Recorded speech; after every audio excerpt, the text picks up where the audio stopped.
Hello, my name is AJ. I'm your Hypoxix coach for today, and we have level 3.3 chair teaser. This is level 3 movement and a level 3 breathography. So we're adding in 4 deep breath retentions at the conclusion of each of our engaged exhales today, retaining our breath at the end of that complete exhalation so that we can improve the endurance of those deep abs that are activated when we force that resisted exhale, that complete exhale. So we're getting a bigger bang for our buck when we exhale to the end of our breath and then improve that endurance by holding the contraction of those deep muscles.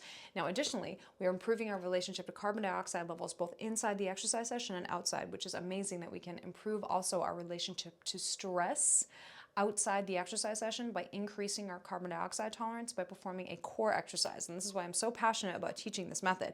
So let's begin. Balls between the inner thighs. If you're working with a Hypoxix coach and they've suggested a variation on this exercise, you always want to follow that because that's there to optimize your program. Otherwise, perfect starting place. So let's begin here.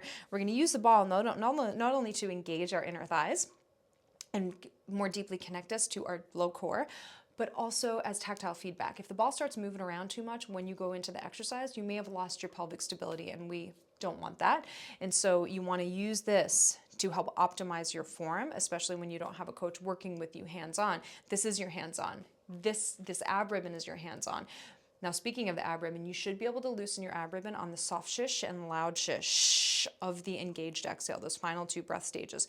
If you're not able to, you may want to loosen your ab ribbon a little bit, because sometimes in these isolated core exercises, because of the natural thickening of the waist for a variety of reasons, when we get into a position like this, you just may need to loosen that ribbon a little bit so you can feel a difference between tight and loose, or you may need to reduce the resistance of the exercise so that you can adequately and effectively engage those deep core muscles and integrate them in a more challenging core exercise. So just take note of that. Now, additionally, we want to find our neutral pelvis. So close your eyes here. Is your weight equalized between the 2 points of the 2 sit bones? If you're more on one side or the other, try to balance that out. Then we want to find neutral on this plane. So we don't want to be forward on the pubic bone, and we don't want to be back on the tailbone. You want to be about halfway between those 2 points, centering the weight right on the sit bones. Oof, that is that nice neutral. Now, when we lean back, you want to try to maintain that weight on the sit bones there and not tuck the tailbone. You don't want to get that pressure on the tailbone, and you certainly don't want too much work in your low back. And the engaged exhale is going to help to prevent that sensation, because it's going to more deeply connect you to your abdominals here. Now, for today, as much a posture exercise as it is a core exercise. So you're going to screw your hands into the chair so that if the chair was slippery, the hands would turn out like that. So that's that screw. And you're also going to push the hands forward in space so that if the chair was slippery, the hands would push forward like that. So it's a screw and a push technique as you keep your shoulder blades retracted to protect the front of the shoulder joint. So shoulder blades are back, screw and push. Now, I'm on a narrow stool. And if you're on a narrow little stool like me, like we work using the higher intensity workouts, you can still screw and push forward. It's just going to be only with the heels of the hands, and that absolutely works. It's just a sensation of getting the shoulders in a good postural position.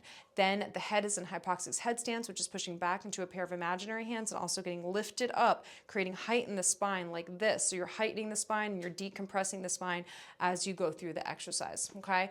You will close the eyes in this exercise to deepen the connection between your abdomen and the ab ribbon. At first you won't, because you're watching and you're learning, but second, third, fourth time, you will close your eyes in this exercise.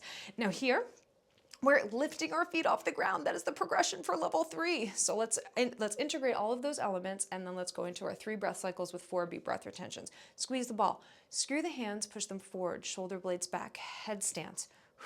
Neutral spine, nice and lifted. Zip up. Inhale. Hiss, 2, 3, 4, 5. Inhale 1. Inhale 2.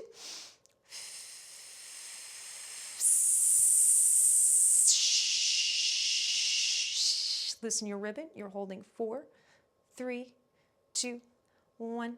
And inhale. Inhale.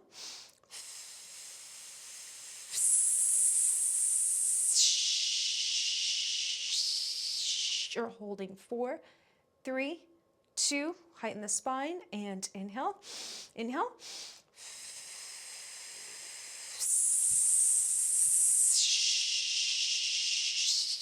Loosen your ribbon, you're holding 4, 3, 2, 1, and you're finished. Really nice work.